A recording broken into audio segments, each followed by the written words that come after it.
Bitcoin's now fighting the final boss. Crypto traders may have something else on their minds. The major coins getting slammed heading into the holiday weekend. And given how Bitcoin is traded when the stock markets are closed. Often after breaking out from an important level, you'll revisit that level. It's a phenomenon that happens a lot in individual charts, in currencies, commodities, and there's no reason it can't happen in Bitcoin. And so that level is 20,000. We've got institutions that need to face Bitcoin now, which is, I kind of thought this would be another 4 years away. The thing that was quite hilarious is that because El Salvador's decreed this as legal tender, the World Bank, by their own charter, have to accept Bitcoin as payment of debt. Also, only a tiny percentage of my viewers are actually subscribed. If you enjoy the video, consider subscribing. It's free and you can always change your mind. Enjoy the video. It's really interesting to see a lot of people think that you can actually predict with 100% reliability. I find it ridiculous. I find it, like if you can do 80%, I think, like the reads I do on chain, I do them typically with my newsletter, at least. That's every 2 weeks. And what happened was I issued a bullish structure. It was kind of tentatively recovering, and I thought it would be going bullish. Well, it had flicked to bullish, and then, Elon Musk famously did his energy fossil fuel tweet, which tanked markets immediately. Because it was, I don't think it would have had the same impact if the market was with upward momentum, and that momentum was strong, but it was just recovering from the previous sort of few weeks of miners losing hash rate in China, and we had a deleveraging, and so that hit it.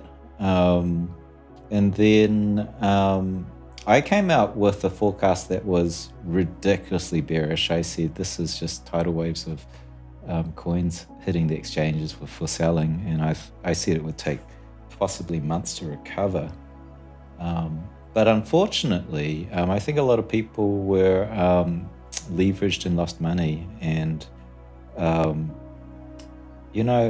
I didn't necessarily it was structured bullish, and there was a gap before I said it was bearish, and I think the price had slipped from $55,000 to $50,000. No, maybe 45,000, and then it carried on down to 30, right? But the forecast did go out, and it said this is heavily bearish, but a lot of people got wrecked, and I've had people. It's kind of interesting in that, like, this bull market, like every bull market, brings in a lot of new traders and a lot of new investors. And I had people say, I lost money, this forecast is very, very inaccurate or whatever. And if you do the backtrace on it, it's 80% reliable, right? That means 4 out of every 5 forecasts play out. And most technical traders that are trading in the shorter time frames using just chart analysis, typically you're right. If you're right 60% of the time, you are really making bank. A lot of traders make bank 50-50 because they have good risk management, and that's the key. Is if anyone's in the short time frame trades, you really need risk management.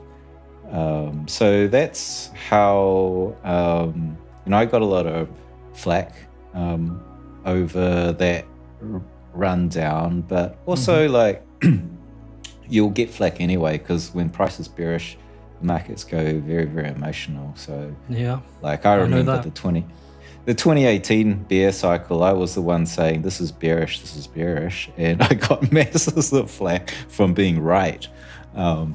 And so it's just, you can tell the sentiment. Yes, you can tell the sentiment. Just when people are hurt, there's going to be a lot of criticism.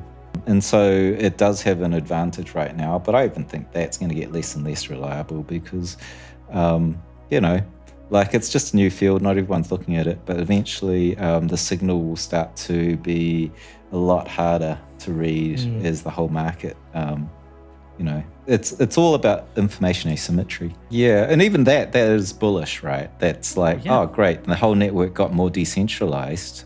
We no longer have 60% of the miners in China, and China can't take control of the network, which was always one of those outlier concerns, right? Like, but imagine if the Chinese government, by decree, you know, claims all the miners and takes out Bitcoin through a 51% attack, that kind of thing. And now that's gone. And even now, all those mining miners, those ASIC miners, the hardware's being relocated to like all the sources of cheap and clean energy in different parts of the world. So, you know, all of the underlying things behind the network, we've got, you know, obviously, you're at the forefront of the El Salvador story of it becoming legal tender. And I think, like, you know, it's like Bitcoin's now fighting the final boss in the video game. It's really up against the central bankers, and much earlier than we ever thought. Which is, you know, like, what was it? The thing that was quite hilarious is that because El Salvador's decreed this as legal tender, the World Bank, by their own charter, have to accept Bitcoin as payment of debt. Which is like, you know, so it's at the very highest level. We've got institutions that need to face Bitcoin now, which was, you know, I kind of thought this would be another 4 years away. I know, man. And so, like, I don't know. I think that there's going to be attacks on it, like very, very hard out attacks. Like, you know, I even saw that with Tesla back when they, you know, remember when Tesla was the darling of the shorters in Wall Street, and everyone was trying to take out Tesla, and there was just FUD after hit piece on Elon Musk and Tesla during that time. I feel like that's kind of what's happening right now with Bitcoin. That's on a sentiment base, you know, like, you know, on chain, it's like, you know, I can just see buyers, sellers, and sizes, and you know, it's, to me, it's as simple as we had a lot of buying from about from the January of this year, really, and those guys were very, very large buyers, very high net worth, and some maybe institutional hedge funds, short time frame kind of guys, or even family offices. And the thing is, like, a lot of those guys took their money off the table from that $50,000 to $60,000 range.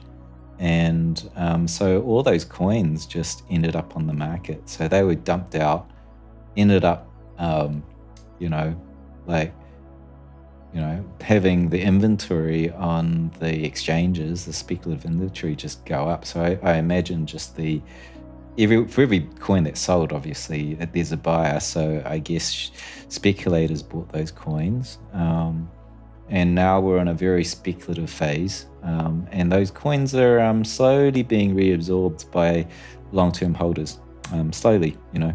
And it's very much structured like on-chain. It looks like the COVID crash and then recovery, which took 8 weeks.